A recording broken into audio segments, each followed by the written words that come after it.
Okay, recording. Welcome! This is real. This is technology.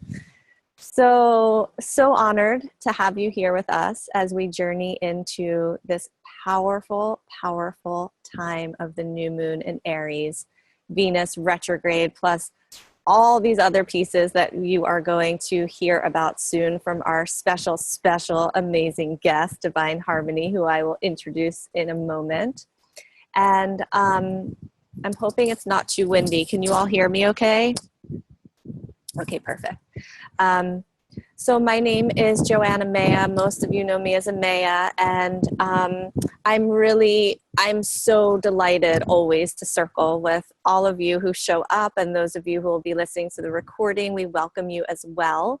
And just a little note, if you don't know me, I'm the founder of the Woman Rising School, and it's really a place for women to journey as sisters and really remember themselves truthfully through the wisdom of the earth, through flower essences, sacred plant medicine, through the sun and the moon's mysteries, and really everything that happens in the greater cosmos, for us to come into a place where we're really rising as women together.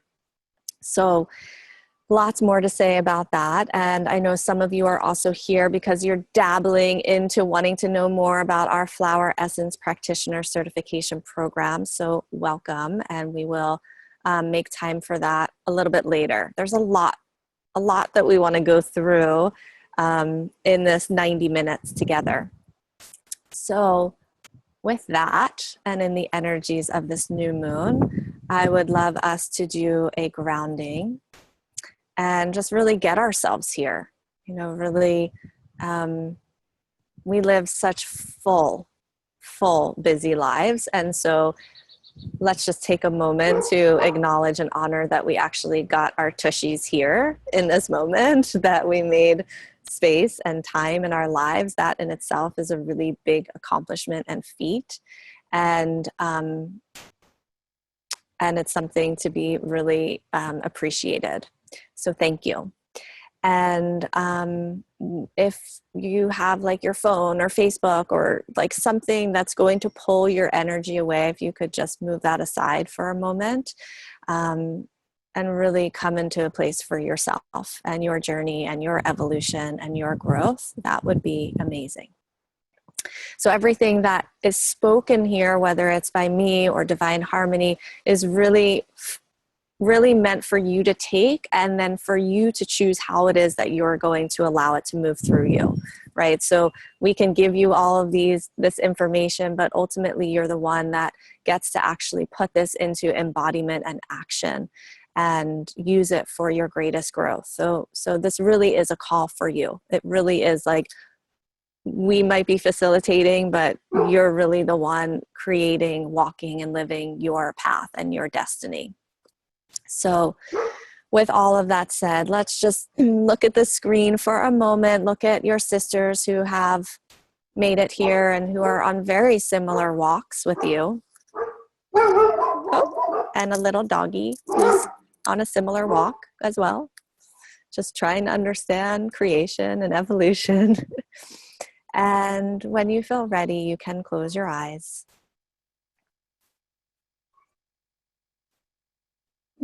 Taking some nice deep breaths.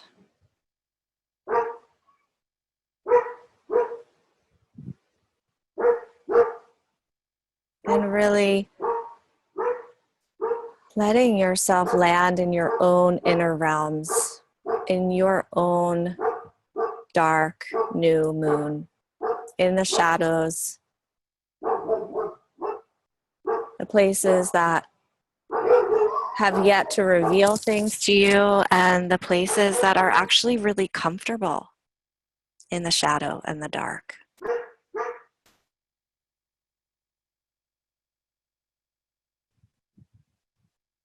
This is the time of the dreamer, where you really get to anchor in your dreams. Plant the dreams for what's in your heart and your womb space.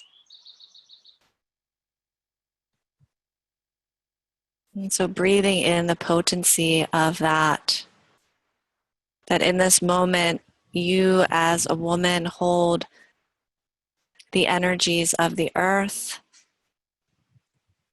and of spirit.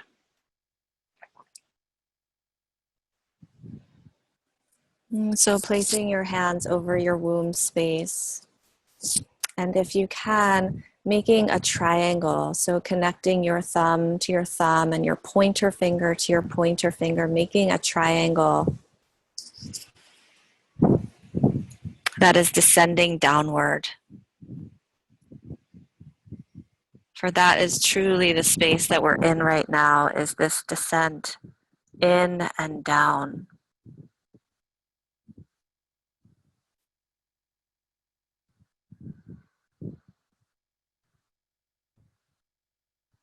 And remembering to breathe.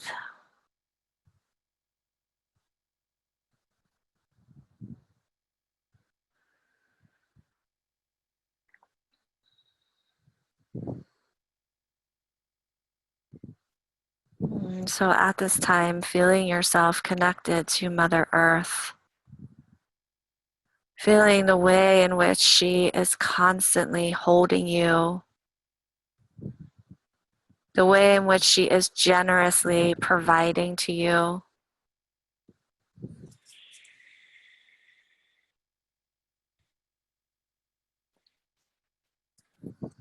and the way that she roots you on your path. Breathing her energy, her wisdom in through your body.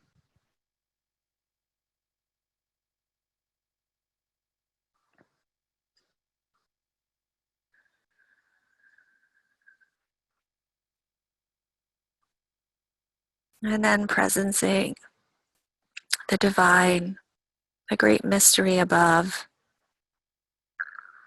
and the way in which your guides and your teachers in the unseen realms really hold your vision, really support you to live as the spirit, live as the essence of what has been set into motion since before you were born.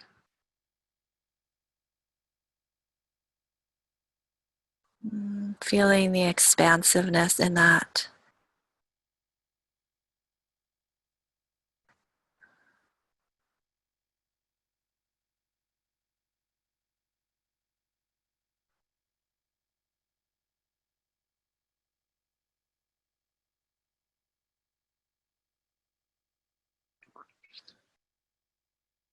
And of course, we call on the moon and the sun and all the planets that we are going to speak about. May they be here. May they continue to shower us with grace.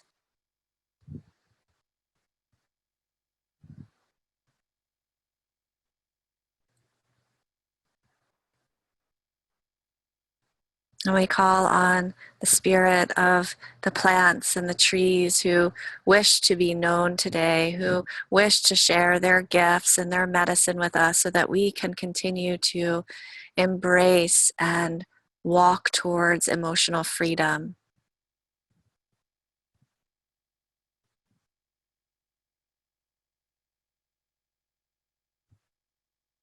And at this time, presencing any other beings or teachers that you wish to bring into our sacred circle, who have wisdom for you, wisdom for us as a collective, and who wish to hold us in a sacred way at this time.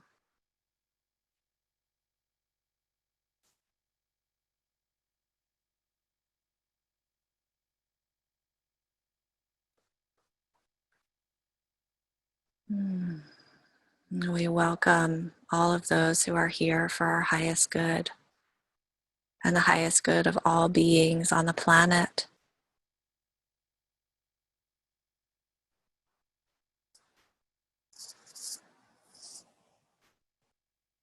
Pressing your hands into your womb space just a little bit more. So we're really presencing this chalice of the feminine, this place of infinite wisdom,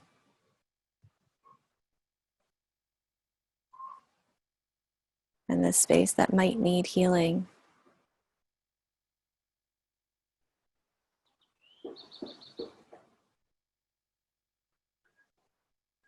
And imagining a woman to the left of you and a woman to the right of you, weaving together into a beautiful circle. Knowing that we are doing this all together and that we need each other to do this together.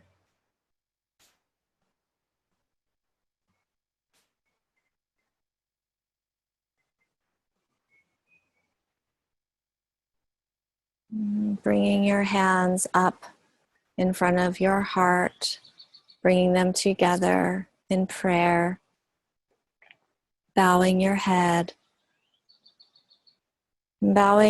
to yourself for your courage and your willingness, for your bravery, your vulnerability to seek out the love that you are.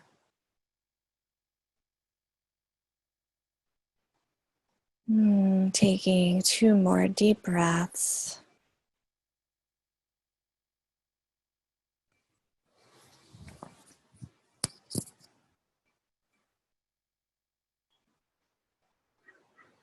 Bringing your hands down to your side.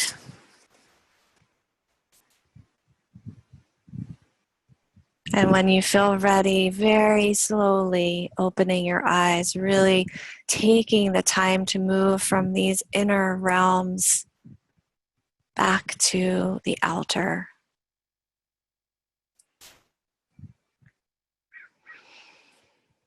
And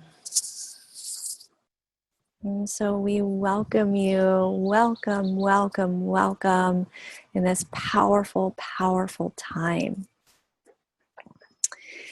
So to give you a little flow of today, we are going to have the extraordinary presence of Divine Harmony, who is going to share with us the current cosmological currents, really what's happening all around us that we're already feeling and will continue to feel.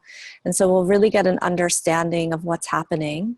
And then we're going to, this is really unplanned, just so you all know, based on what Harmony shares, I'm going to talk about trauma and specific flower essences that are going to be helpful for us as we traverse this terrain that's really moving through us and guiding us right now. And then we'll share a ritual, and we'll open for any questions, of course, and any questions you have about the flower essence training, and then we'll close and complete. So it's going to be full. And for those of you who are bleeding right now, who are kind of in that real dreamer space, and just take in whatever you can take in, and you can re-listen to the recording when your mind is more engaged, and you're going to pick up what it is that you need to pick up, no matter where you are in your phase and cycle. So all of that said, I am going to pass our virtual talking stick. I literally have a stick to pass to you. Divine Harmony. This is our Gaia wisdom stick. And I want to just take a moment to introduce this beautiful woman. She is really a true sister to me on this path of the priestess, and she is, as I said before, an extraordinary astrologer, really deeply connected to the mystical currents. She does her own inner work and pilgrimage, and she's an amazing mama and sister and guide. And I'm just so honored to have you with us, Harmony, always to collaborate and weave our medicine together. So thank you for making time for us, and I lovingly pass this over to you. Thank you, sister. And welcome. Hi, everybody. um, as you can see, I'm in my kitchen. We just moved and we're still unpacking. And I didn't realize this was like video until about 5 minutes before we got on the video. And I was like, oh, so anyhow, you can see my kitchen. Um, so I'm giving you guys kind of the astrological download for the month, or for rather the new moon, which is tonight, and then the spring season that is ahead. And for those of you who are in the southern hemisphere, if anybody is, it's your fall. But I'll be speaking mostly from the spring perspective. What's interesting is, yeah, today is the new moon. Actually, it's not till tonight. It's at 7:57 p.m. Pacific time. So right now, as we're speaking, we're still in the dark of the moon. And it's interesting timing because we just had the start of spring, the vernal equinox on March 20th. And typically that's part of the cycle, the yearly cycle of birth, new things starting, ignition points. You know, Aries, when the sun moves into Aries, it's the first sign of the zodiac. And so it's like starting a whole new yearly cycle. But this recent spring equinox was in a waning moon heading into a dark moon. And so we haven't been in the typical spring energies these last few days. It's actually not the ignition points kind of tonight when the new moon in Aries kicks in, because then we have what you might call lunar spring, or lunar spring equinox. And so I myself have been very introspective and inward. I'm also bleeding, as Joanne was mentioning, like, you know, with the dark of the moon. So I've been very inward, and I'm looking forward to this new moon and the shift because I know I'm going to feel it. It hasn't been spring for me quite yet. I've still been very much like in a cave. And if you have been as well, that could make some sense of that. So tonight's new moon is fascinating for several reasons. One is obviously this is kind of the official opening into spring energies, but the new moon is conjunct Venus, who is retrograde. And I'm going to be talking about her kind of a lot in the next little bit because she's a big feature of spring. Venus is the goddess of love, relationship, values, self-worth, self-love. And she is in her underworld journey. She goes into the underworld once every 1.5 years approximately, and we're in it. Is she actually stationed retrograde? Oh my gosh, I'm spacing on when she's stationed. It was earlier in March. Do you remember, Ameya, when the exact date was? I can tell you from Oh what my you God, please tell me because just, I'm spacing. just give me 1 minute. Yeah, no worries. It's so funny when you were saying to the women that are bleeding, that are in the not, normal headspace. I was like, oh my God, that's me. And I'm like, but I need to talk about specifics. Oh, it was March 5th. Thank you. March 5th. So I know she entered her front end shadow end of January. So we actually were in the beginning of the Venus retrograde frequency, end of January. But her actual going into the underworld was March 5th. And she's in the underworld until April 15th when she stations direct again. And so when planets are retrograde, first of all, from our perspective on Earth, we look at the planets and they appear to be going backwards, but they don't actually go backwards. So if you're to go off planet, go to the sun, actually view all the planets from the sun's perspective, everything's going forward. It's not stopping and going backwards. But because we are Earth beings and we're viewing the planets from Earth, the tilt and axis of the Earth creates this phenomenon where planets will go retrograde. And, the ancients attribute significance to this. There are times of going back over the past. Mercury does it, and it's when we're reviewing, revising, rethinking.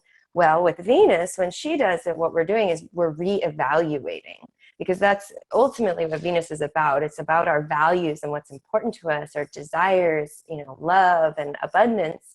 So Venus retrograde is a time to reevaluate those areas of life, like what's working, what's not, what do I need to do in my life to be in healthier relationships, to be in a healthier relationship to money, income and outflow. What do I need to do to be more aligned with my values? This can be a time of really taking stock of what do I value, what's important to me, and then, listing it out and then seeing, oh, is my life in alignment with that? Or is there some area of life where I say I value this, but I'm doing that. And this can be a time of kind of getting real and raw with ourselves about what is in alignment and what's not in, you know, several different areas of life. So this new moon is conjunct Venus retrograde.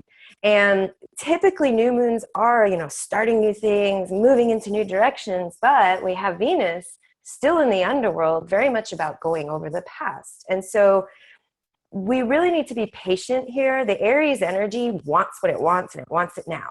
And it's ready to go. And it's an activist, and it's a warrior. And it's like, you know, the first one out the gate.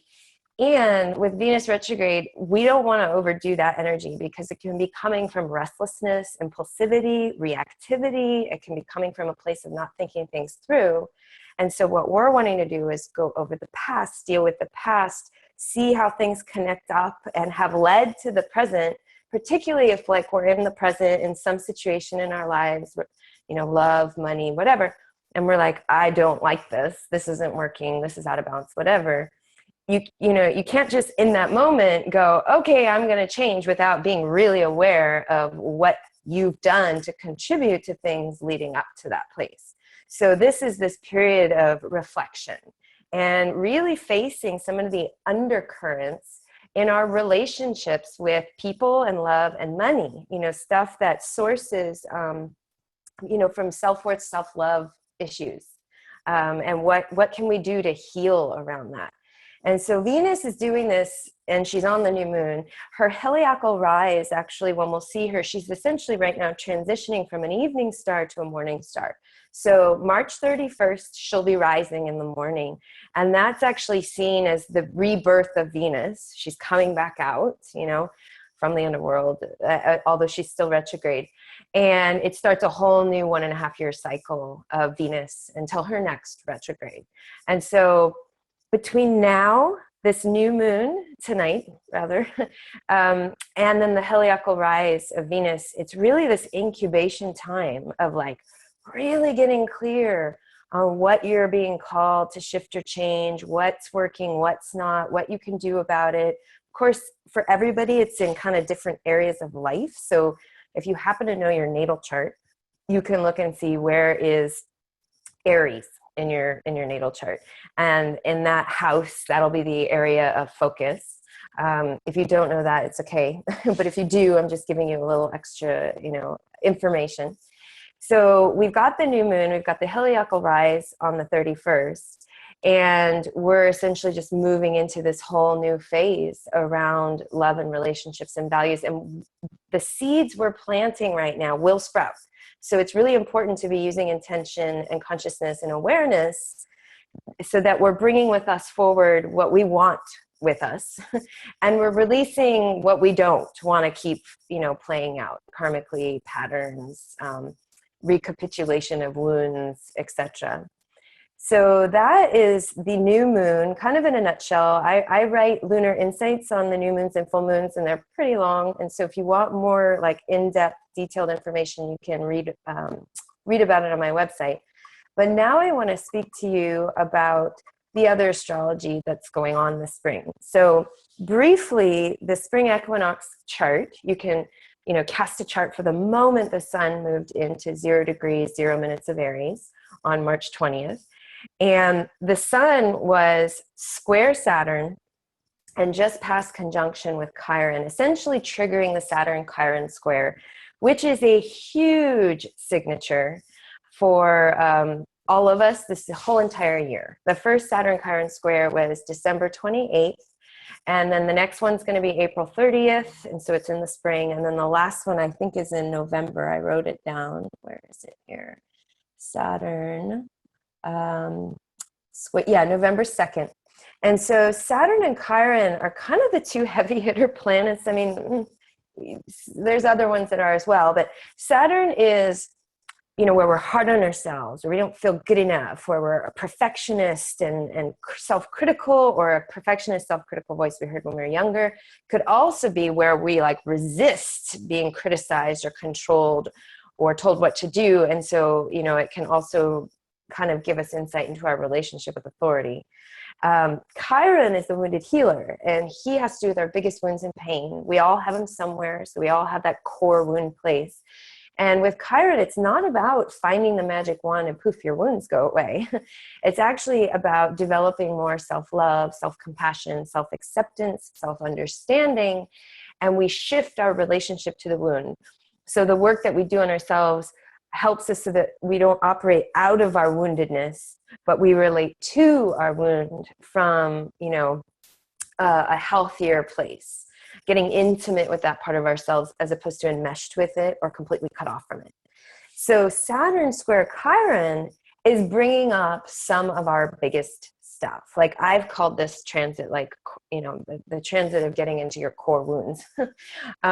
And if you happen to have anything that's getting triggered by this at the exact same time, you're in a bigger portal than just, everybody else. And so that's, if you have Saturn, around 26, 27, 28 Sagittarius, or sorry, if you have anything, 26, 27, 28 Sag, or those same degrees of Pisces, you're getting either Saturn or Chiron on something in your chart, and then the other one's squaring it. So this transit's huge, and it's amazing for inner work and for getting into core wounds, feeling the emotions we've cut ourselves off from, really looking at stuff we have around belief and, denial and delusion and believing in illusions, wearing rose-colored glasses. Where are we spiritual bypassing, not wanting to face stuff? Like all of this is really up in a big way, and has been. If you actually think back to end of December, as well as end of January, that's when these were very strong, because that was the first Saturn Chiron square, end of December. And then end of January, Venus did her first trigger of Chiron and Saturn. And we're going to have our next trigger of it in April. So this is up in the spring equinox chart. This is up in the Venus retrograde journey. This is up for spring.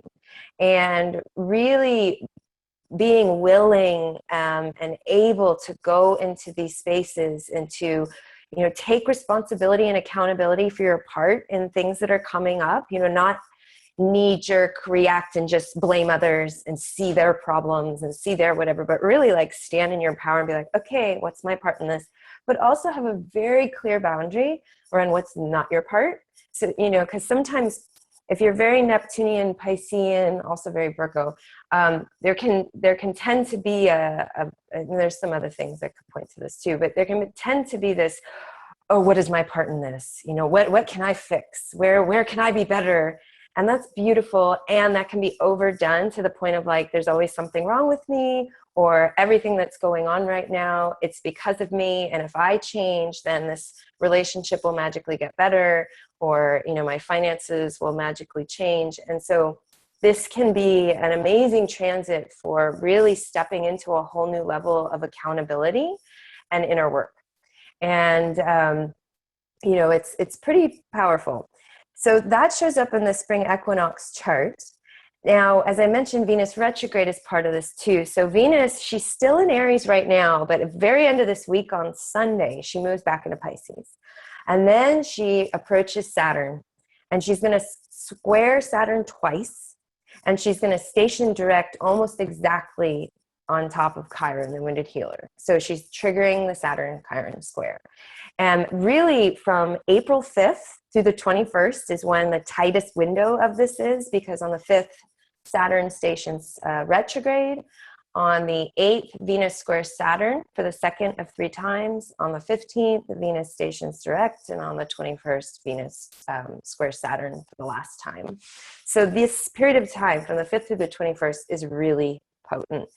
And, Saturn is the great taskmaster. He's the Lord of karma. He's about reality, facing things, taking the rose-colored glasses off. And Venus in Pisces, she wears rose-colored glasses. She's idealistic. She's romantic. She sees the potential. She sees the beauty in everything and everyone, which is beautiful. Venus is actually exalted in Pisces. She's very well placed in Pisces. But her shadow side can be not seeing the shadow, seeing the potential but not seeing reality. I often will say to people who have strong Pisces in their chart that you're so gifted at seeing the heart of others and seeing their potential, but that potential may not be realized for 10 more years or 10 more lifetimes. And this decision to be involved really needs to be based on what's showing up right now. Like, you can't get into a relationship or a business partnership or whatever the heck it is with this eye on what could be, but actually isn't presenting in this now moment. And so Venus in Pisces square Saturn is bringing these really critical points of decision. Waking up could be rude, could be like a wake up call that's like, unexpected, or it could be just like anchoring and grounding down into, this is what is right now. I see what is possible, but that's not happening right now. This is what's happening, and I need to deal with reality on its terms. And that actually brings you in a place of empowerment to actually change things. As long as we're looking to the future with hope, we're not actually being in the present, dealing with it, how it is. And so that's actually a very empowering thing to do. And with the Venus Saturn double square, both of them stationing at right around the same time, really important pivotal points of discernment, reality, decisions being made. And it could actually be really good. And Saturn, I remember when I was in the beginning of learning my astrology, and my mentor, I'd seen a couple people having Saturn squaring their Venus, and I just thought, oh, they're going to get divorced, their relationship is going to end or whatever. They ended up getting engaged and then, moving on to get married. And I was like, well, that makes no sense to me. And he's like, I know, originally, and initially it doesn't make sense because it's a square. And he's like, but you'll find that Saturn's always there when it comes to commitment and long-term stuff. And so Saturn squaring Venus doesn't necessarily have to be bad. It could be about really getting clear on what you're committed to, what you're moving forward with, but also what you might need to leave behind in order to move into this other direction. And really weighing the pros and cons and being able to separate the wheat from the chaff, discerning what's to keep and what's the dross that needs to be burned away. Saturn is very much about that. And so we've got this going on with Venus retrograde. And then just a few other things. How am I on timing? Because I'm not even paying attention. I'm good. Okay. I just talk and then I don't notice what the clock says. On the 30th, so just in a few days, right? Because I don't even remember what today's date is. Oh, it's the 27th. Clearly I had to laugh when you're like, for those of you bleeding and your mind's not working. I was like, oh yeah, that would be me. So on Thursday, on the 30th, Jupiter squares Pluto. And this is the second Jupiter-Pluto square. The first was on November 24th. So right around Thanksgiving, you can reflect back to then. The last one is August 4th. And what's interesting is Jupiter's in Libra. And I remember when Jupiter was about to move into Libra, I was writing a blog on Jupiter and Libra. And I, posted my blog, and then I was like, oh, let's see what other people are having to say about Jupiter and Libra. And so I read a few other blogs, and, they were saying things that are very common about Jupiter and Libra, like great for marriage, great for relationships, great for collaboration and compromise. And yes, that is, Jupiter is the planet of expansion and positivity, and whatever sign he's in, he's bringing in gifts and opportunities and, opportunities for growth. It's great. And all the aspects Jupiter and Libra has been making since he moved into Libra have been pretty intense. And so, I'm seeing union and connection come after massive transformation, unearthing of stuff, looking at the shadow, bringing things to light. Jupiter's essentially been opposing Uranus, the revolutionary, squaring Pluto, the lord of the underworld. He's also been opposing Aries, the goddess of discord and chaos, and he's been making tense aspects to Neptune and Chiron. And so there's been a lot of intense energy with Jupiter and Libra. And it's really bringing to light what's out of balance, what's not working, what's inharmonious, because typically Libra is balance and harmony and peace and connection. But right now, with all the intense planetary aspects to Jupiter, it's like, okay, you want that? You want peace and harmony and good relationships and whatever? Let's shine a light on everything that's holding you back from that.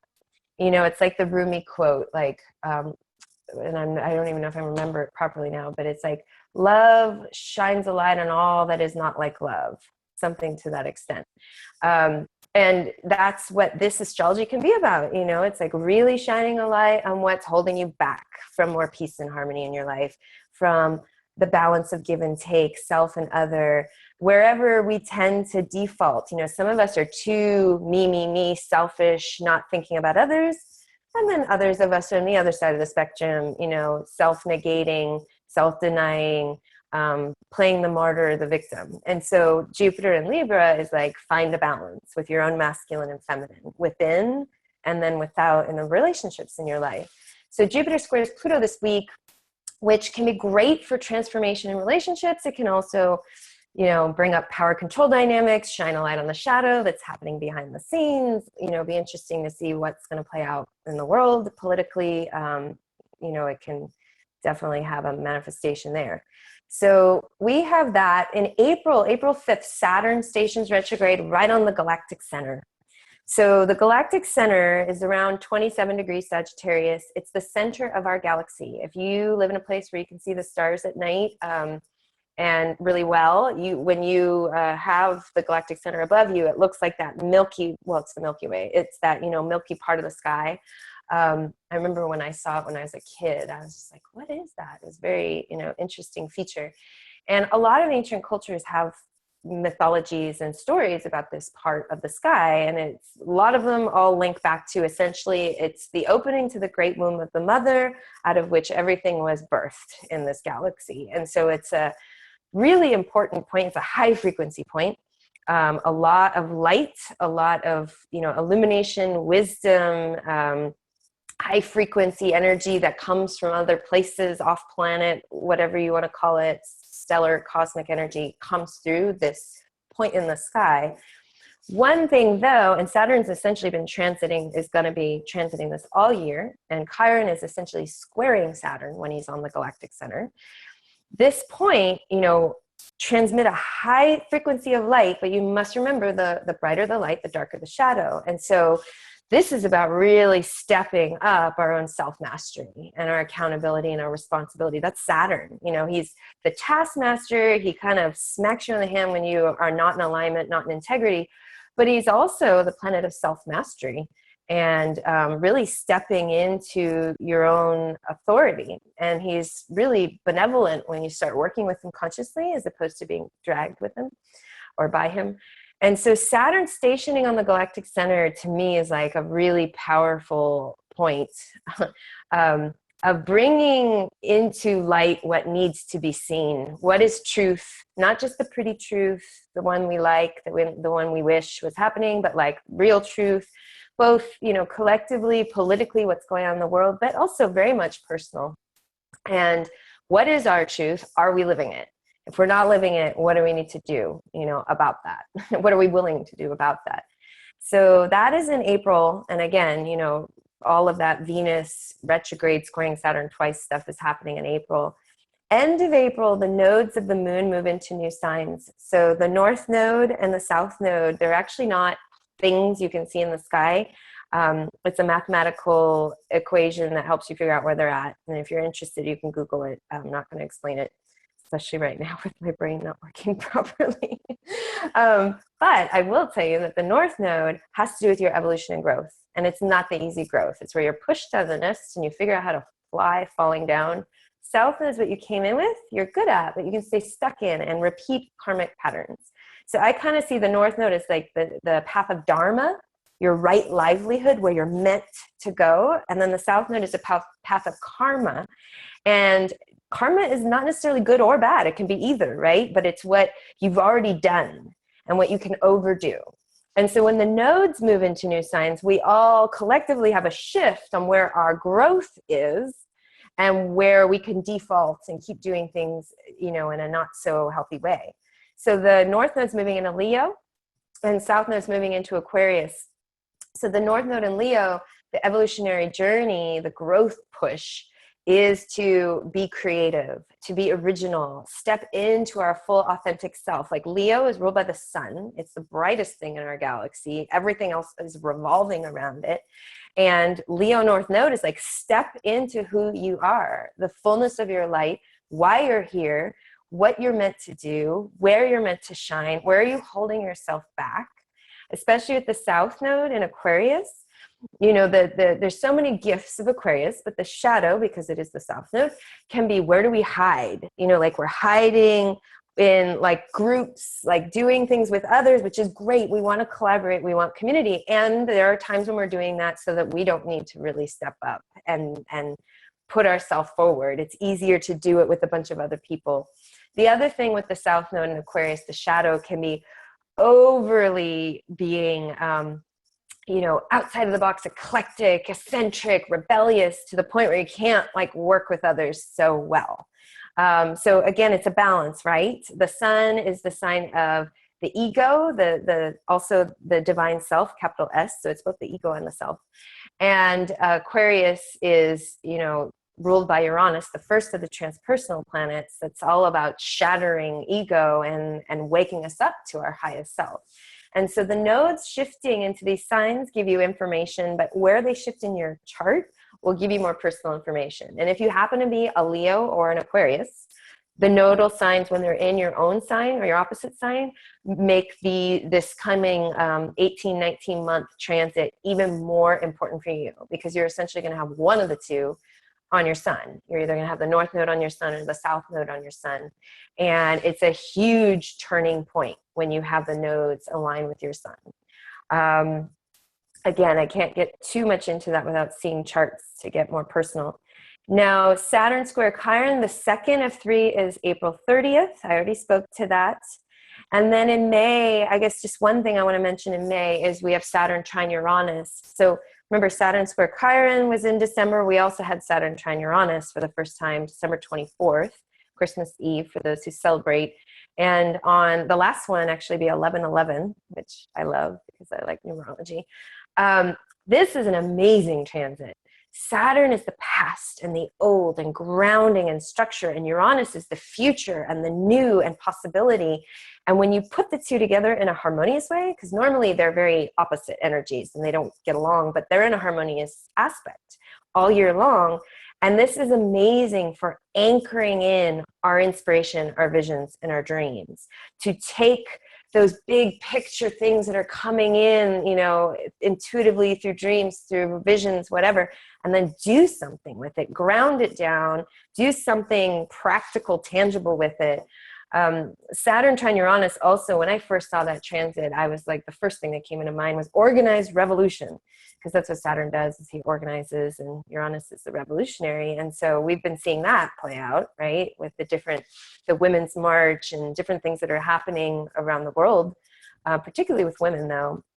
And so Saturn Uranus is great for really getting clear on what's wanting to birth in you and what do you need to do about it. We know practically, tangibly, step by step. Saturn understands that, you know, dreams to get fully anchored takes work. You know, you don't just dream it up and poof, it comes into being.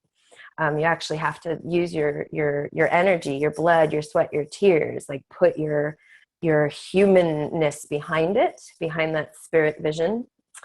And then last but not least, in June, and of course this is moving us into the summer, but in June 13th, Uranus trines the North Node. And this is the beginning of an amazing grand fire trine that's lasting throughout the summer. And, you know, maybe more on that in the summer call. But I will speak to it briefly here. An amazing auspicious alignment is forming with all the fire signs, Aries, Leo, and Sagittarius. It's great for creativity. It's great for following your passion, for like stepping more into the fullness of who you are at your essence, your light, what you're meant to do here, particularly where you want to do things that are radical or revolutionary or outside of the box. Essentially Saturn, Uranus, Aries, and the North Node are all going to form this amazing formation in the sky, and it lasts all summer. It starts the very end of spring in June, and then it goes till early September. And I've kind of been, you know, had my eye on it, and it's going to be pretty auspicious. Again, where that is in your chart will inform the areas of life that it can impact. So feel free to check your horoscopes or, you know, look at your chart. And I think that's everything I want to share. Yeah. Do you have time for questions? If Yeah. anyone does anyone here want to ask Harmony anything? You can, if you're on your phone and you can't figure out how to unmute yourself, you can also type in, in the chat box a question. But if you're on the phone, you just press the little microphone in the lower left corner and it unmutes you. So I just opened the chat box. I was like, I didn't even know there was a chat box. Yeah. All right, cool. And one thing I will say as I wait to see if anybody has any questions, I have a website where I write a ton. And so like, there's a lot actually that's free content. And then I have a membership service. So you can go to my website and read more about the new moon, about what's going on right now, even weekly horoscopes. So if you're interested in a deeper download, I mean, this is pretty deep, but even, I write extensively. So You do. That membership sounds amazing. Is that just on your, is there a link you can post in that chat box? So what's your yeah, I website could do address? that. Somebody's asking. Yeah. So My website is divineharmony.org. And what I'm going to do is I'm going to post in the little chat box the page to the membership service that gives you more information. It's divineharmony.org/landing. And you can go to that, and then it tells you about the membership service. And then at the bottom, if you can click back to the main website, and then you can see, everything. sounds amazing. I'm going to go check it out. Yeah, it's really powerful astrology right now. And I'm actually interested but I don't know if I can stay because I have to pick up my daughter. I'm interested to hear the flower essences that you're going to recommend, particularly for some of these things going on. So I'll have to listen to that part later. But yeah, listen. Well, you are again. Oh, so Kristen, she says, I don't have a question per se, but I feel like this call is divinely timed. I have started a new business and I'm really thinking about how to authentically align myself with what I'm offering. Seems like a great time to figure things out. Yes, definitely. And for whatever reason, I'm wondering if you're a Cancer, if you have Cancer rising, because the Venus retrograde is in the 10th house for Cancer. She says I am. There we go. It's like, I bet she's a Cancer. So am I. And I've been going through similar things of just like, how do you, for Cancer, obviously I can't do this for all the signs, but I'm just going to say this since it came through. But for Cancer, Venus retrograde is in the 10th house of career, life purpose, and calling.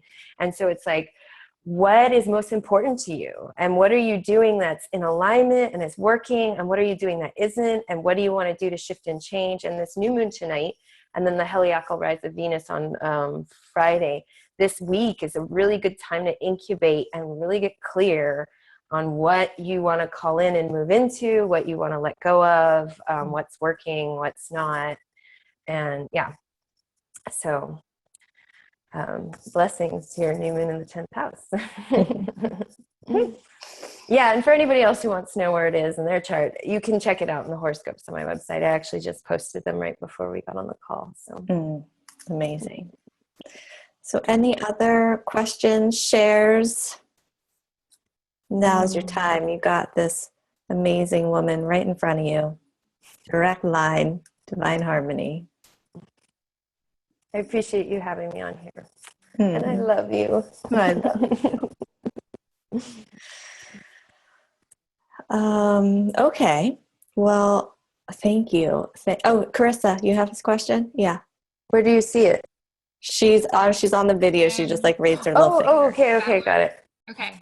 I just had a quick question about Chiron. I know you said there is a Chiron Saturn square on April 5th, but then I was kind of feeling like what was happening with Chiron right now. Maybe I missed that part of like on this new moon. Is there something significant going on with Aries and Chiron? And yes, so the Saturn Chiron square, the second one is actually April 30th, not the 5th. The 5th, I think, is when Saturn stations direct. And he does so in square to Chiron, but it's not exact till end of the month, just to be clear on that. And right now, so the spring equinox chart, when the sun moved into Aries, days leading up to that, the sun, co-joined Chiron and squared Saturn. And now we're having Venus doing the exact same thing. Like Venus is heading backwards to square Saturn and co-join Chiron. So we're right smack in the middle of the sun and Venus triggering that. Mercury, I think, did earlier, like a couple weeks ago. So we've kind of like one by one, all these planets are like kind of engaging with these two. So it's been up. And, you know, the sun, when the sun triggers it, you know, it's the conscious self. It's like bringing things into conscious awareness. With Venus, especially because she's retrograde, it's like really bringing things up deeply from the inside, like stuff around self-worth and self-value and self-love and, you know, our relationship to finances, our relationship to others in our lives, and really getting to the root and core of maybe, you know, perhaps wounded patterns that are keeping us from more abundance or more love or healthier relationships. Like we have this amazing opportunity to get under there and see what's running it. I remember in depth psychology, and I don't know if I'm going to say the percentage correct, but it was like 90% of the decisions we make in life, you know, from the clothes we choose to wear, the food we eat, the career we have, the person we date, whatever, is run from the unconscious. It's like from our unconscious conditioning and our wounding that we're making these decisions, and we don't even realize it. And so with this Saturn Chiron square, we have this amazing ability to get under there and really see what's running stuff. But it's a, you know, it's not all like hearts and unicorns. Like to go there means we need to go deep into some very wounded spaces where we've covered that over, we've turned from it. We, you know, to go there was painful, especially when we're children.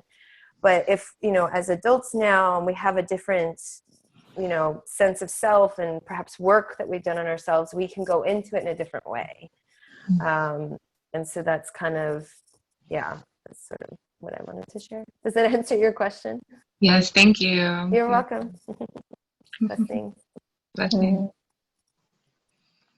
Thank you so much, Harmony. And yeah, please follow her on Instagram. Go check out her website, divineharmony.org, her membership, because you do, like, you like totally bring it. You share so much information. It's amazing.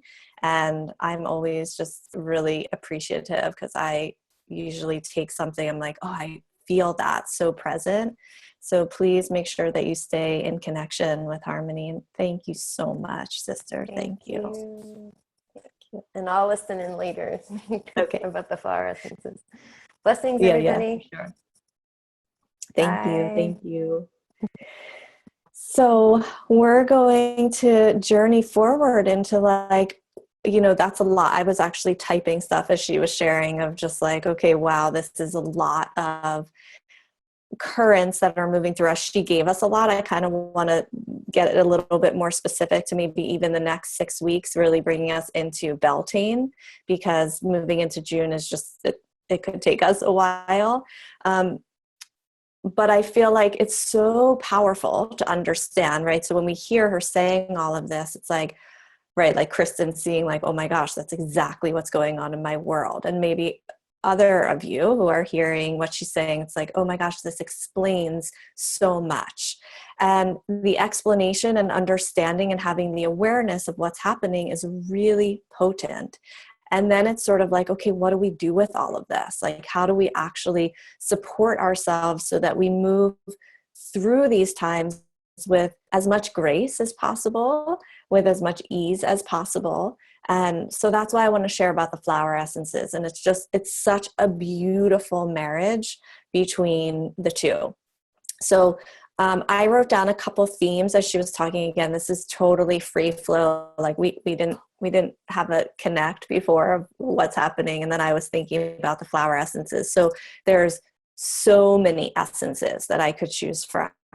But I want to go through a couple of things that she was speaking to.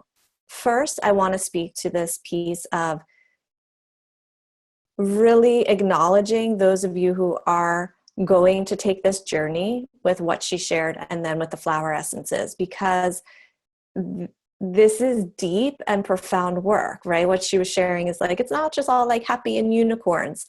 when we do this deep work on ourselves and when things are revealed to us, like our own personal underground, our own shadows, it takes so much courage for us to actually face these things and then feel them, right? And when we feel them, we actually get to decide where it is that we want to then go with them. So a lot of what this is, and part of what I really believe, is that so much of what we're doing as women rising, as women who are on this path of our evolution and growth, is all about really having this powerful choice to say yes to ourselves, right? Because at any moment, it is so easy to say, you know what, I'm bagging this. This is too hard. It's too painful. I need to check out. I need to numb out. And we'll see if I ever get back to all of this.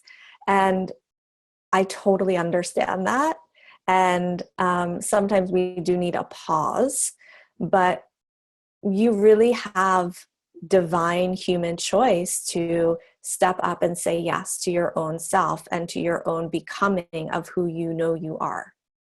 So with all of that said, the world is also asking for us to claim who we are, really. You know, I know you all know this, and, you know, I'm just kind of repeating things that you already feel in your own consciousness, but this is the time for you to be a leader, a healer, a facilitator, a guide. And the only way that we can do that is by looking at our own stuff, right? We can only take others as far as we are willing to take ourselves. And that is a really profound truth. And what a lot of us are wanting are to create significant change in the world. And we can only do that by first looking at ourselves. So let's go through a couple of these things that she presents that I feel like I just want to speak to. So, you know, this whole piece about Venus retrograde and what's working and what's not working, and really being real about that. So that's going to ask for a lot of courage, because when we get really real with ourselves of like, okay, this isn't working, this relationship, this job, this way that I'm eating or taking care of my body, what that then means is that you are going to create different patterns. And although that sounds like, yeah, of course, that's what I want to do, I want to create something new, that really is the moment where things get really hard, because we're so conditioned to be in the familiar. And when we step into stretching ourselves into the edge, like really like, I want to become more of myself, that's where we're really going to see what we're made of. That's where we're really going to see our patterns, our beliefs, our conditionings come forth. So in this Venus retrograde time, there's a couple essences that I would highly, highly recommend. One is black currant. So black currant she's really about helping you to decipher your identity. And what this means is that so much of the time when we look at our lives and what's not working, it's really because we've subconsciously taken on a choice that really was never our choice to begin with. So this may be that you do things the way your mother does it, or you do things the way your father does it, or you do things the way society has told you as a woman you should do it. And now you're looking at things saying, this doesn't work for me. I'm waking up and remembering, and I'm choosing that I want to live in a different way. And so blackcurrant is incredible she basically says that the flower itself, it's so beautiful. It's just this really tall flower that has tall stalk with white flowers and grows in the shade, in the dark, right? So it's like she's already enticing out those shadows. But she really says, like, if you put your hands up, let's see if you can see both of my hands. I exist. I exist. I exist.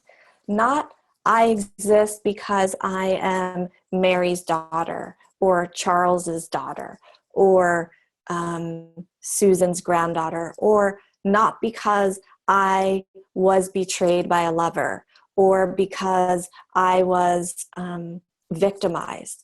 Black current, you exist simply because you've been blessed to exist. And I will tell you, this is one of the most powerful essences for women, because from a young age, we have been trained that we really belong to others. And so with this Venus retrograde saying, what do you want? What's working? Part of what we have to do is figure out who we are. Our identity and how we claim ourselves is at the root of how then we make our choices. So Black current will be a powerful, powerful ally to you during this time. My other favorite, which if you've been on any of my calls, you know, because I'm just like, I'm having an obsession with her right now, is Maui Wild Orchid. And so Maui Wild Orchid really says to you, this is truth and this is fear. And when I made this essence, I had such a visceral experience in my body of understanding that truth has such a different energetic than fear. And so oftentimes we get those confused, right? Like, I don't know if I'm following my intuition, or I don't know if this is fear. They're completely different energetics, completely. And Maui Wild Orchid will for sure clear out any ways that you're getting confused so that you can be like laser sharp focused of, this is not working for me. I'm ready to leave it behind. This is fear. This is wound, and I'm standing in my truth. So she is, I mean, I can't say enough how powerful she is. I just had an experience last week. I was sharing in another call about a friend of mine who was going through a lot of questioning in her relationship, and she took one drop of the Maui Wild Orchid and everything changed in her life, without going into details because it's her personal story. But she's a treasure for you to use during Venus retrograde. And of course, borage, which is for courage, and we can never have enough. And it's going to take a lot of courage for you to really say to yourself, this doesn't work for me, right? So if you're in a long-term relationship or marriage and you've been feeling for a while that it's just not working, but it's scary, right? Perhaps you have a child, perhaps you share money, perhaps you don't feel worthy enough of leaving. The borage is going to give you courage to say, yes, this isn't working for me, and now I'm ready to take the next step. So those would be 3 essences, you know, just kind of off the top of my head. Of course, all of you have different specific experiences and nuances, just as Divine Harmony was sharing with your own charts. You all have specific nuances with your life, but those would be 3 that I would really recommend. And just as a side note, all the flower essences that I'm sharing are either made through Delta Gardens or myself. So if you have specific questions on where to get them, I can share them with you. Okay, she also talked about,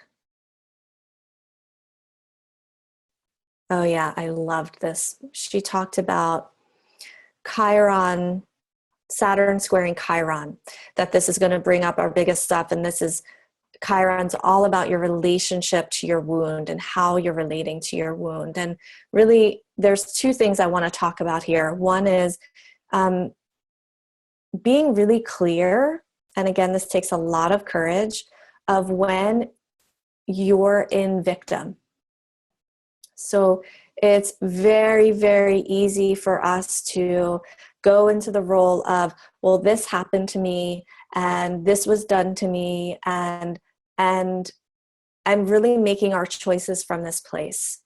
And, you know, I'm not saying this in a way that anything that was done to you should be negated or forgotten, but there's a way in which we have tendencies towards living in the victim, and the victim can show up and really tricky ways, right? Like sometimes we're like, I'm totally not in the victim. But when you start to share your story, it's like a little tiny morsel, a little tiny thread is showing up. And that victim piece is going to affect how you then, in an empowered way, are showing up in your life. So Kai, and then she also said this one other piece before I get into the flower essences that's so important, is seeing the potential but not the reality. Wow. Anyone here ever loved someone and only saw the potential and not the reality? Hello? Yeah. So we do this often because obviously we love the person, but we also really get attached to the illusion. We are so attached to falsehoods. And I've heard people say, well, believing in someone's potential and having hope for them is so beautiful. And it is. It is. When we can reflect back to somebody, I see you, it's amazing and it can be life-changing for that person. But when we sacrifice ourselves for the potential and not just what's in front of us, it can really negatively impact our lives. So it's very important for you, and I feel like it weaves with what she was saying about the Venus retrograde, but it's very important that you are just so real. Like just taking everything down to its most raw, primal space of like, what is actually going on here? So whether we're talking about your job, your partnership, your body, your finances, getting really intimate with these places where you might be struggling, right? So, okay, so part of me as a practitioner and a mentor, I can be really soft. I can be really soft and fluid, but there's also a part of me that can be really fierce. And so I'm bringing her out in this moment to you all who are here live, and to those of you who are going to be listening, there is no time to wait at all anymore. So these parts of you that have been waiting for this person to change, waiting for the circumstances at your job to change, waiting for you to look a certain way before you put yourself out in the world to find your partner, whatever it is like enough. This part of you that has been blocking you from actually getting to experience the full entirety of who you are, it's time to lay her to rest. So just like Harmony was saying, is we have to deal with the past. Why are you doing this? So flower essences work best if you can follow the thread to get even deeper to that place.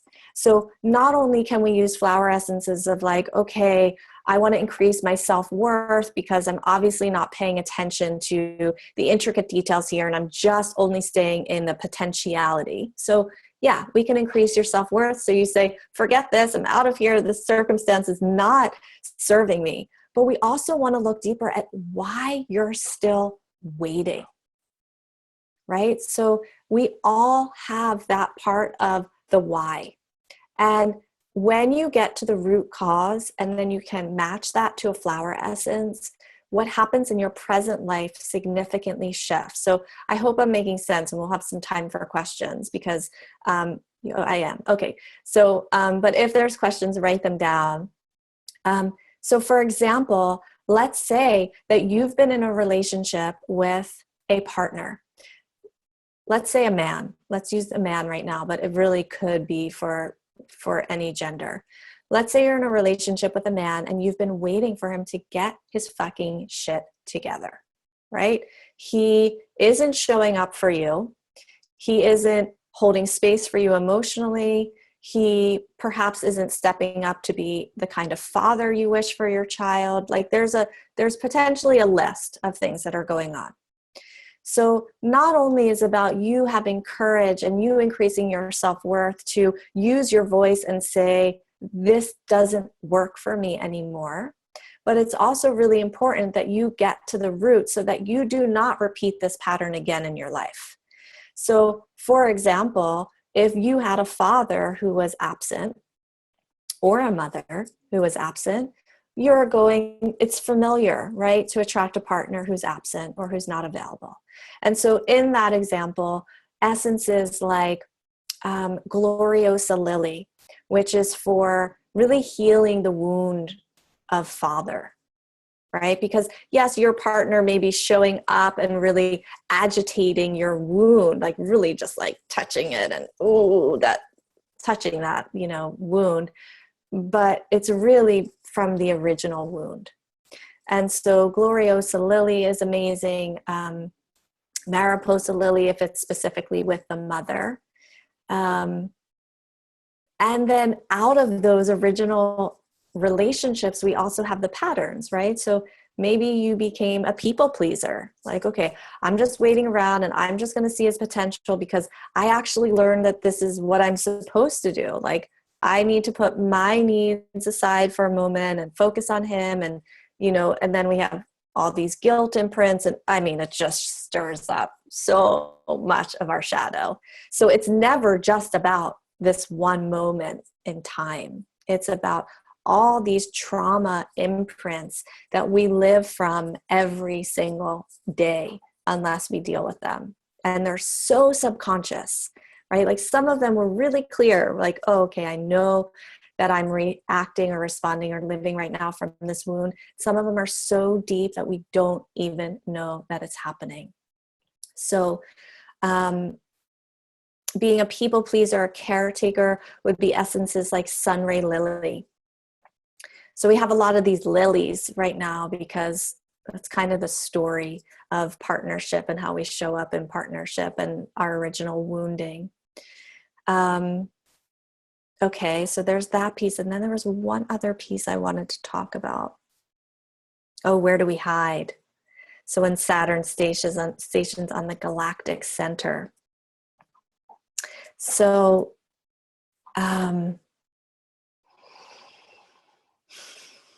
there's really so much I could say here because we each have different reasons that we hide.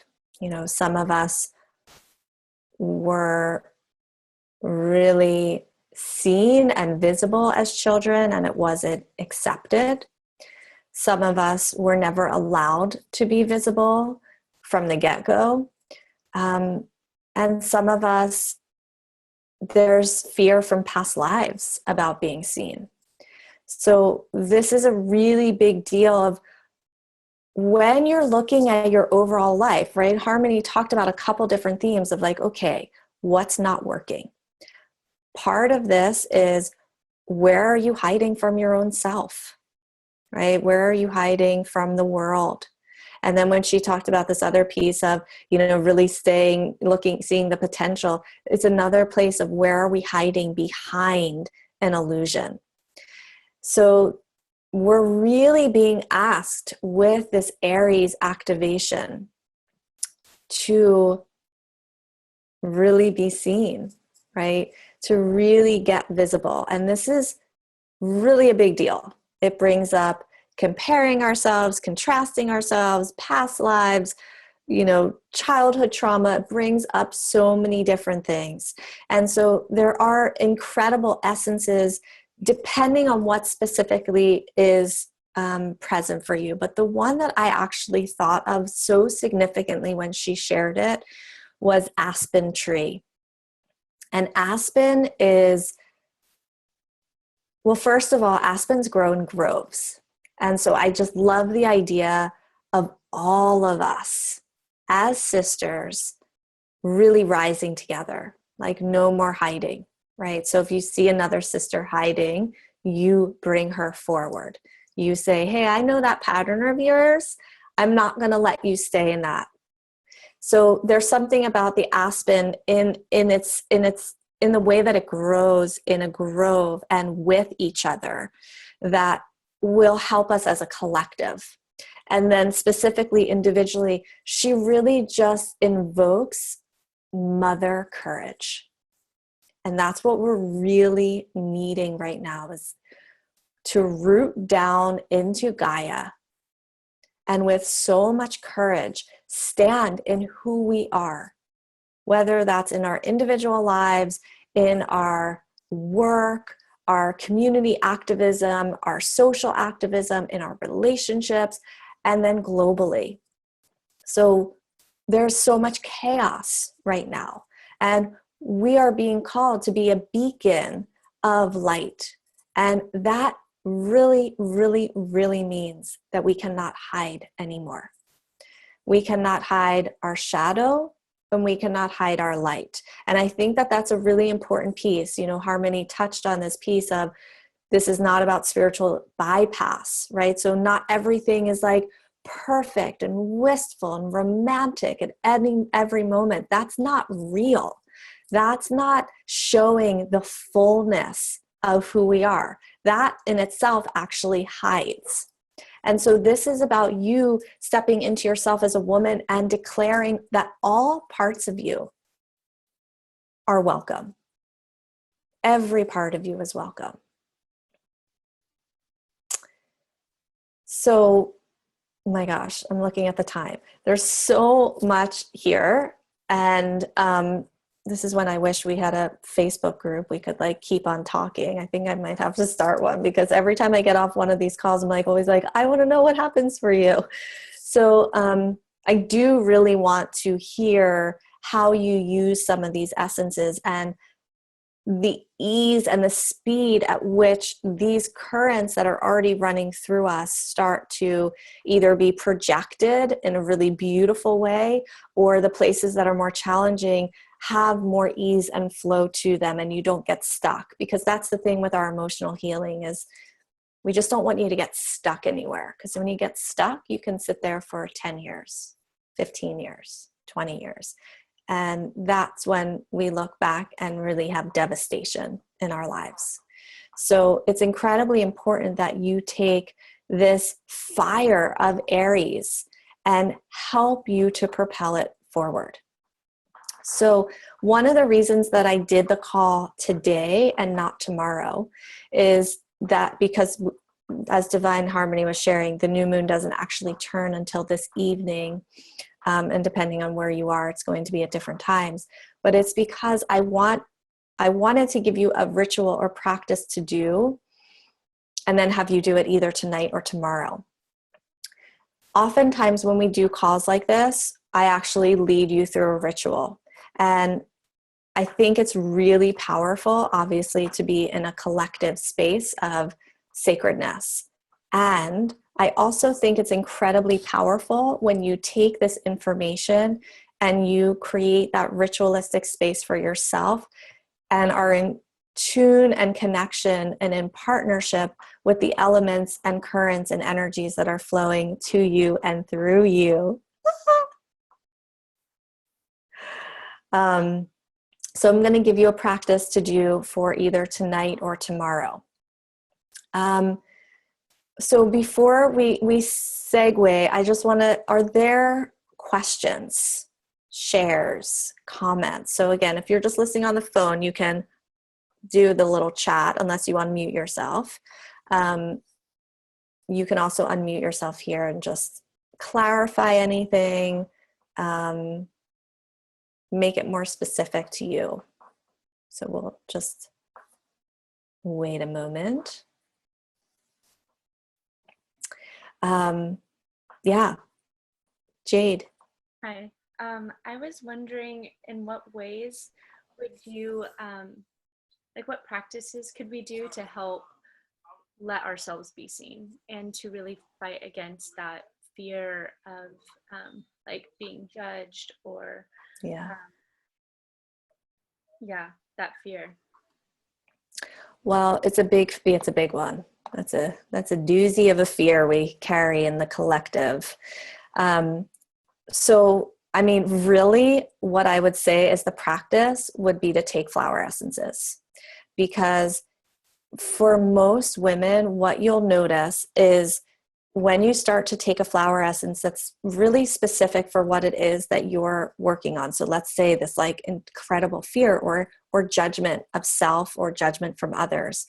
You should notice a shift within 3 to 5 days, a shift in yourself. And it's really profound because so many of these issues we think, oh my gosh, this is just going to be mine forever. Like I'm just always going to be dealing with this. It's my karma of this lifetime. And the beauty with flower essences is that if you get that one that's going to literally be like a salve on that wound, like really touching into that space, then you don't really need all these other practices. You know, your patterns and the ways that you show up literally shift, and it can be overnight and it can take longer. And the ones that take longer are usually the ones that are deeper, and they're going to ask you to really explore the pain that's there and where that pattern that's now running things came from. So for anything around like your own self-judgment, I would add Missouri primrose. But also I just made this really beautiful flower essence when I was last on Maui. It's the green tea. So green tea is a really sacred plant on Maui. And really that plant holds the energetic of the Ho'oponopono prayer. And the Ho'oponopono prayer is, I'm sorry. Please forgive me. I love you. Thank you.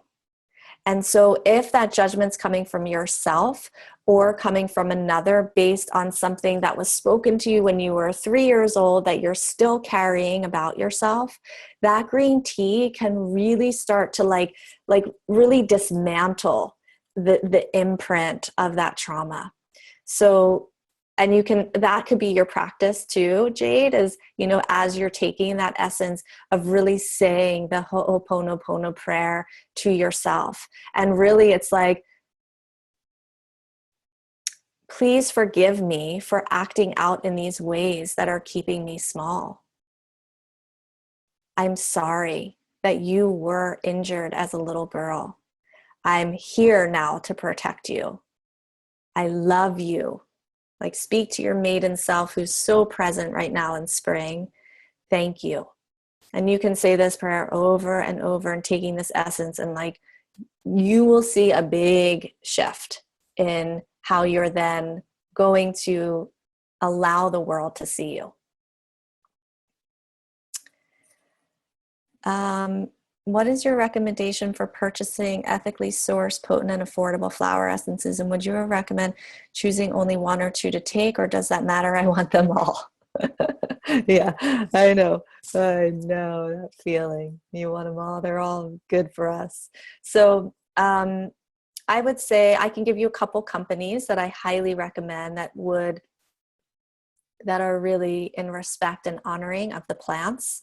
So number one, because it's so in my field right now, is Alaskan Essences, because the founder and the creator just passed away, and his essences are so magic. They really are. They're grown in the pristine lands and soil and air of Alaska. And they're beautiful. They're so beautiful. So Alaskan Essences to really support that business. I'm not sure like what's going to happen and who's stepping forward. This is all like a new thing with his passing in the last 10 days. Delta Gardens, they're in New Hampshire. And then myself. So some of these essences are made by Delta Gardens, some are made by myself. So it just depends on which ones. And you can send me an email and we can get you in touch with which ones you want. And as far as choosing one or two to take or how many to take, I really like to, really call on your prayer. Like what are you, Divine Harmony shared so many themes that are here. So if you can specify them to your life, right? So let's say we're talking about this Venus retrograde and you're saying, I am done with my relationship. I cannot move forward in the way that it is now aligned. And so you may choose 2 or 3 or 5 essences that really work with that overall theme, like your overall prayer. Some practitioners will recommend you can take up to 13 essences altogether. I like to keep it smaller. That's just me. I like knowing the synergistic ways that they're going to work together and kind of overlap and weave together. But that's really up to you. And part of this process with using flower essences is also just really trusting that you can listen to the call of the plants and they will guide you. And Sophia, you're asking about Bach. Yeah, this is my personal take on Bach. Is I love Bach. I really honor him, and really for bringing this medicine forward, truly. And there's some essences of Bach that I really love. There's also an energetic with Bach that I feel is not totally the energetic of the 21st century woman. So, Divine Harmony just texted me something she forgot to tell you. So I'll tell you that in a second. So there's something about Bach that's like really heavy, like really just like, it kind of feels like this to me. And so sometimes they're really called for, but I don't find myself, me personally, and what I pass on to my students and clients, don't find myself reaching out for them as much as I do for other lines. And like I said, there's some that I really love that I use, but as an overall collection, I just find them to be, I just think times have changed since they were created. So I'll leave it at that. So Divine Harmony also wants me to tell you, I forgot to talk about Mercury retrograde. He stations retrograde early April. Okay, so you can read more about it on her website. She's apologies for spacing out on that, but you'll want to read more about that. So you can keep on asking questions or raise your hand. I'm just gonna, Kristen, what is the best way to contact you to order flower essences? You can just email me here. I'll just put my email address here. And Kristen has had a powerful experience with the flower and our Wild Sacred Women Retreat on Maui. So yeah, it just takes one potent experience with the plant to realize that there's lots of healing that they activate and cultivate and curate and conjure and heal. So before we shift into the practice that I want to give for you tonight for this new moon, and again, you can keep on asking questions. I'm happy to go through them. And if you have questions, you can raise your hand. And I want to make sure that you feel that you have a medicine bundle with you over these next few weeks to really help you during these powerful times ahead. So for those of you, I know some of you who are here are just here to, you know, that you want to learn about what's happening in flower essences. And some of you are here because you're wondering about coming into the Flower Essence Practitioner Certification Program and if it's the right step for you. And you know, so I just wanted to speak to that for a moment, that this is offered once a year. It's our 4th annual. Okay, I'm going to come to that question in a second. It's our 4th annual practitioner program, and it's my heart and soul and love. And there's this, we open it up for 22 women. So it's a very intimate program. And what you're going to learn is very like a completely clinical system. So sometimes when we learn something new, we get really overwhelmed of like, how do we do this? And the way that I hope that I teach this program is that I give you a system so that at the completion you feel like, oh, you can actually work with clients. You can hear a story and understand there's trauma here. It's been imprinted here. This is how it's showing up in her life. And this is how I then formulate. And of course it becomes a practice because like everything, it's once we actually start working with people, that's when we learn a lot. So it's a real mix of this clinical system and then plant spirit communication and shamanic practices of connecting with spirit and connecting to the plants on a really deeper level so that you're in communication and partnership with them all the time. And they then get to influence how you are as a practitioner.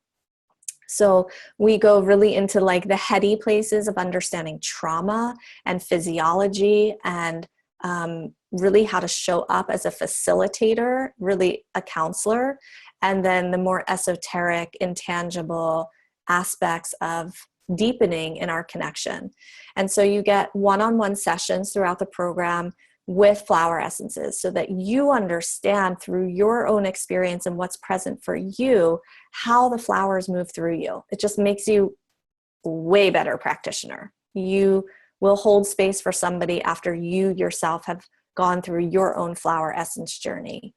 And then you get 80 flower essences. So you really get, here's an apothecary to start with. You don't need to buy it.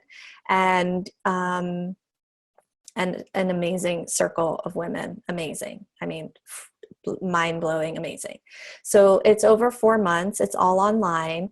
There's 13 live calls, and then there's an optional in-person retreat.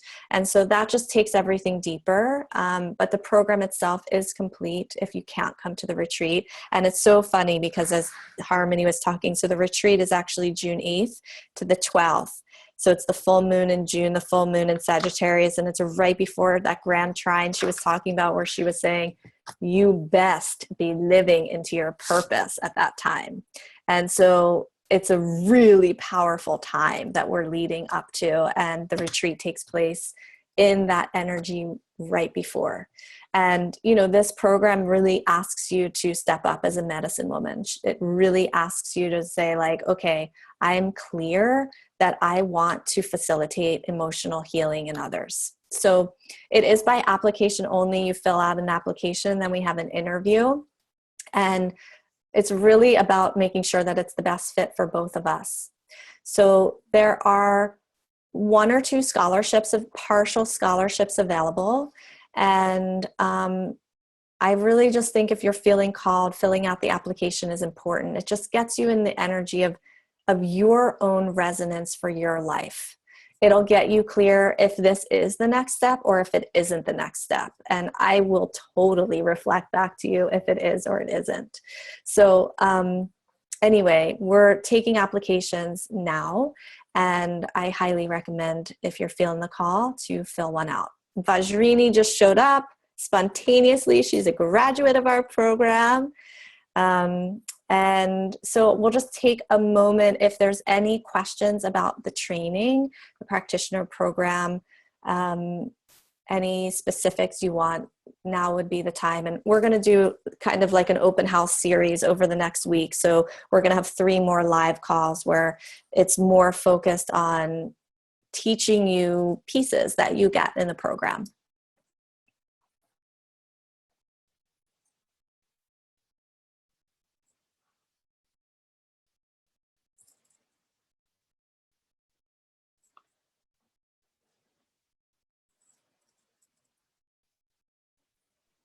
I have a question. Sure.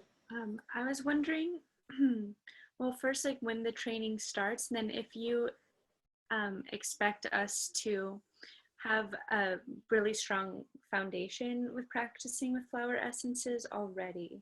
Like, do you want us to have practiced that for a while? Yeah, so great questions. Thank you. We start April 11th, and we actually complete on August 8th, which is really right at the Lionsgate portal of and the full moon. It's just like the full moon Lionsgate portal, which is another time of like full activation of who you are. So everything has kind of been divinely planned for you to complete and step into the original coding of your DNA and your soul. That being said, women who come into this program are at all different places, right? So Vajrini came, had you used flower essences? Never, not really, no. So you don't have to have any experience. Some women come into the program knowing they're going to be a practitioner. Some women are like, I don't even know if I'm going to be a practitioner. Some women, like in our last training program, we had a woman from Australia who has already, like, she's been a flower essence practitioner for, I don't know how long actually, a while, but she wanted to learn what I teach. So everyone's kind of at different places, and you can be brand new. Most of the women who come in who are like, I don't really know. Well, every single woman who comes into this program says the same thing. I have been called by the plants. That's what it's about. It's not about me at all. It's like, I am hearing them so strongly that if I keep ignoring them, everything's going to combust. So we don't always know what that then looks like for our lives. Most of the women who have come in who are like, I don't know, I don't have a business, I work another job, I don't know if I'm going to be a practitioner, ultimately by the end want to step into the role as a practitioner, because you're going to want every person you know to be taking flower essences, because you're going to have change through the program, and then you're going to want to support that for others. So you can be anywhere. Yeah. You don't need any background. Thank you. Yeah.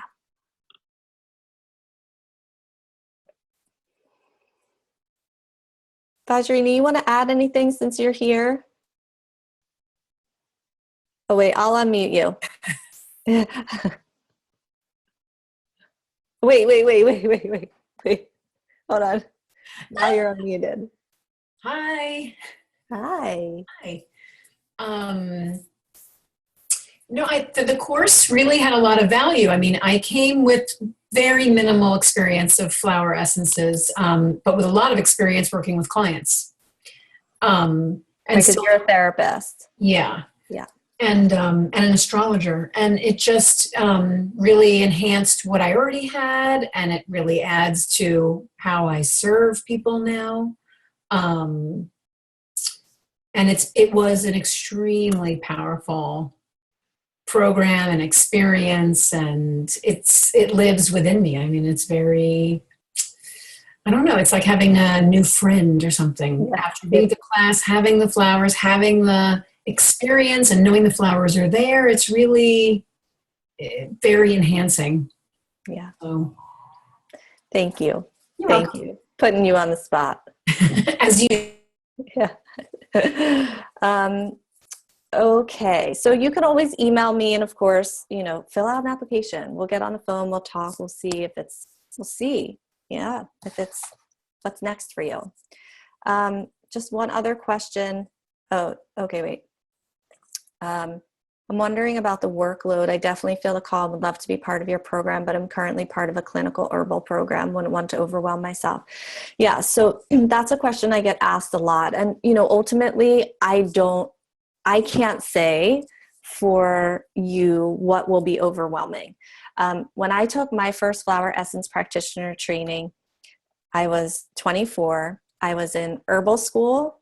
I was in a 2-year plant spirit medicine training at that time, and then enrolled in my flower essence course. And I was just like, I was in that place of just like, bring it. I wanted to be overwhelmed, overwhelmed in the best sense of the word.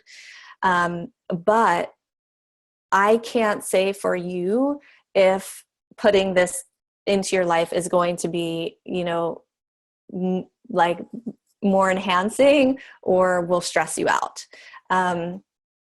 So for me, how I always describe like the amount of hours you're going to need for this training is every week we have an 1.5-hour phone call. So we meet on Zoom just like this. And if you can't make it to the live call, I would say absolutely make sure that you create the same time and day every week that you're listening to that recording. The way that the program's also structured is that we have 3 weeks, week by week by week of calls, and then we have a week off, and then 3 weeks, and then a week off. And so it creates this real spaciousness. So it's not just like, you have time to stretch into each week. There's a progression of what you're learning. And, in that week off, you can for sure listen to a recording or, okay, bye, Kristen. Love you. So you can listen to the recordings, you can connect with plants, or you could just do nothing, and just be spacious. So for sure, I would say an 1.5 hours. And that would be like the minimal. And then, you know, there's some weeks where you're going to be connecting and communing and attuning to plants. And you may want to sit with a plant for an hour or 2 hours or 10 minutes. And then there might be some weeks where you have like 10 minutes of reading or 30 minutes of reading. And, you know, with any course, it's going to be the more you put into it, the better. So I would say realistically 2 hours a week. But because I've really built the program to grow on itself, you don't have to spend so much time each week, like really getting into the root of everything. It's like, it builds on itself. So I'd say 2 hours. And then of course there's going to be some weeks or some modules that you're just like so enthusiastic and inspired about that you're going to want to spend more time. The meetings are going to be Tuesdays from 10 a.m. to 11:30 a.m. Pacific time. And we do have some additional Q&A calls on Thursdays at noon Pacific time. So, yeah. And then there was one other question here about one of the essences I talked about. So just want to clarify, flower essences are different from essential oils. They get confusing because they both have the word essence, but flower essences are the essence, literally the spirit, the energetic, vibrational matter of a flower or tree that's ingested internally. And essential oils are when, you know, a flower gets broken down into waters and oils. The essential oils are the smell of that plant and also have their own healing properties. So I think you're talking about, I said it's called Maui Wild Orchid. Maui Wild Orchid is, I think, the one that you're talking about. Okay. So more questions, email me, send in your applications. I look forward to reading them and connecting on the phone and perhaps welcoming you. Oh, wait, one more. Hold on. Oh, bye, Srini. Thanks for coming. Okay, so for your ritual tonight, couple things that Harmony spoke to, right? So she spoke, I just feel like there's this real big energy of choosing who you are, like really letting go of any part of you that is conditioned, wounded, traumatized, that you're really using as an anchor for living your life. So there's going to be a couple parts to this ritual, okay? And each part is important. So I would recommend setting aside an hour for this ritual. And again, you know, if you can do it tonight, that would be great, but you can do it anytime in the next, really, like between tonight, after the moon turns into new, into tomorrow evening. That would be the most profound time to do this. So one of the things that I was feeling into as I was feeling into this new moon is that part of us holding on to these identities is that it really brings up a lot of grief and anger for us as women, and fear, right? It's like fear and grief and anger, and sometimes we've in and out of all three of those, and sometimes we're more predominantly in one of those. And when we allow these to really be the focal points of our lives and they're so consuming, we really miss out on living our life, right? Like they take our life force. Like we don't have access to all of ourselves when these currents are so submerging us, right? So there's times where it's great. We need to feel anger and rage and sorrow and grief and fear. But when we get stuck in them and when we're using them almost as a crutch to not change our lives is really when we don't have the fullest access to then change our lives, because we don't have the energy. We don't have the bandwidth. We don't have the connection to ourselves. So there's a couple parts. If you can light a candle, if you can light a fire, either one of those would be really fantastic. you're going to write down, so I'm going to have you choose out of these three: fear, grief, or anger. I'm going to have you just choose one. You can do another ritual where maybe you choose another, but really choosing the emotion that most gets you, right? Like the one that's like you most feel when you're in your, what is it for you? Is it anger? Is it sorrow? Is it fear? And, they kind of ultimately all come back to the same place, but they're really about us not fully living the life that we are daring to live. That's why they're there, because it's like, it's fucking annoying and it's fucking sad, and it brings up so much fear that we're not living the life that we are so longing to live.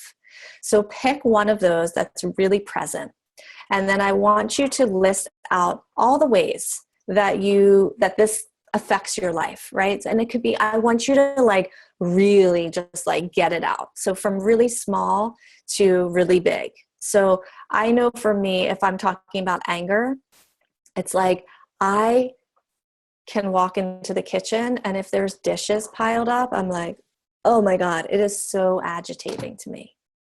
So so Shannon seems to feel the same way as I do. So for some reason, it just like, it agitates me. And there's some days, of course, where I'm just like, oh, whatever, it's fine, I can do the dishes. But there's some days where it's just like, that is the most annoying thing ever. So I want you, if you're talking about anger, I want you to list all the ways from small irritations to rage that you are affected in your life. And this can be the gamut. So this can be like the way you show up or the way that others show up. Like, I just want you to get it out. Just write it all down. And this isn't a practice on then, doing forgiveness and doing healing it's just like, let's just like get it out. Aries is fire. It's like, let's just move this stuff out that's in our shadow places. So you're going to write and write and write and write. And, if you feel you want to, you can set a timer, or you can just free flow and take as much time as you want. Okay, that's part one. Part two is that you're then going to go outside and, if you can, do it tonight, after the moon goes into the new phase. That was at 7:57 p.m. I think she said. I can just verify that in my wee moon. So if you can do it right after that. Yep, 7:57 p.m. You're going to take all of that gunk and junk, agitation or sorrow, and you're going to put your hands on Mother Earth in this time of spring, in this time of rebirth. And you are going to read your list to her. Read it out loud. So we want the energies of Mother Earth to hear what is alive inside of you. It's not going to be as powerful if you just silently go through your page. With your hands on Mother Earth, so you may need like a little headlight or a flashlight or something like that. With your hands on the earth, you are reading aloud to Mother Earth every way that you are angry or sorrowful or fearful. And they may merge, right? You may feel anger and sorrow at the same thing. So, and then when you're complete, you are going to ask Mother Earth to take anything that is ready to be released at this time from you, to fill up her soils, to go deep into the core of Gaia, into the womb of Gaia, and transmute these in her fiery center.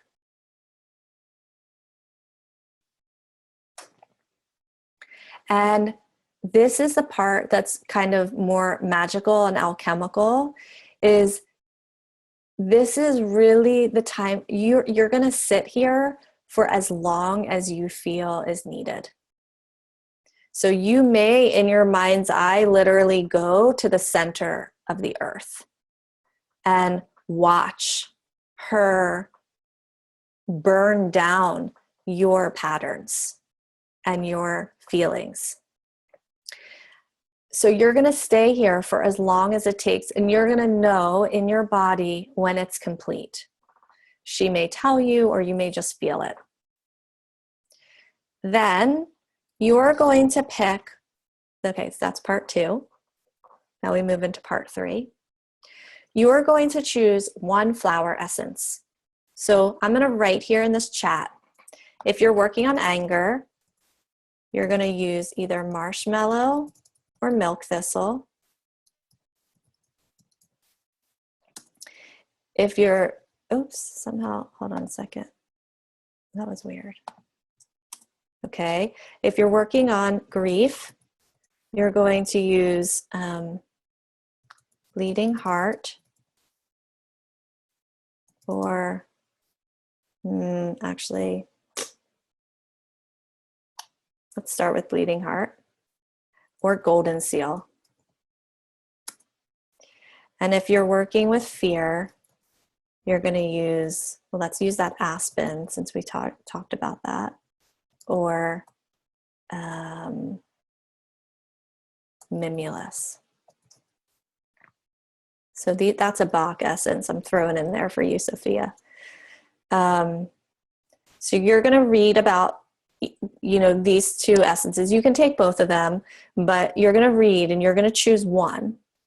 And you're going to use that one and work with it until the full moon in Libra. So basically for the next 2 weeks, because from the start of spring equinox to the full moon in Libra is really a cycle that's happening. And, you're going to shift into something else after that full moon. So this is really a powerful time for you to be exploring and healing, like really actively working on these things in your life, right? So in these 2 weeks after your ritual, when you're taking the flower essences, you're going to be really mindful about how that emotion that you've chosen is moving through you. So is it getting lessened? Is it decreasing? Is it only actually towards your partner? Does it only show up at your boss? Is it only when you're sleep deprived? Is it only when you talk to your mother? You're going to get so fine-tuned that you can really start to heal the core of this issue. Okay, so it's 3 parts, right? Part 1 is, lighting the candle, calling in the energy of this new moon, calling in that now is the time that you are really activating yourself into living the life that you are longing for. And part of that, as Harmony was saying, is releasing the past. So you get to step into your present future self unshackled. So part 1 is picking one of these emotions and writing, just like free flowing, all this stuff, where it is that this is showing up. Part 2, if you're not already outside, going outside, reading aloud to the elements, letting them hold you so that they can assist you over then the next 2 weeks, right? Placing your hand on the earth, reading it, spiraling down into the center of the earth, and watching Mother Earth take that from you. This is going to be a really powerful, I can already feel some of you are going to have, I can already see some of the visions that are going to come through. So this is a really, really, really, I'm asking you to create time for this because it's going to bring forth some big pieces and releasings. So placing your hand on the earth, saying out loud, and then doing the meditation where you're literally asking Mother Earth to take this from you.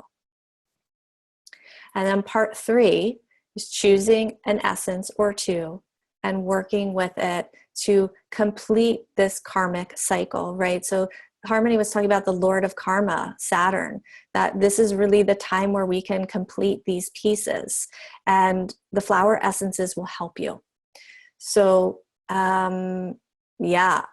I feel like almost we should regroup at the full moon in Libra. So maybe we will, and have a little check-in on what's happened, because this is, I really think when you're doing ritual around the moon and the planets and the energies, it's really powerful to have it be this, like you're in process over the next 2 weeks. It's not just about this one night.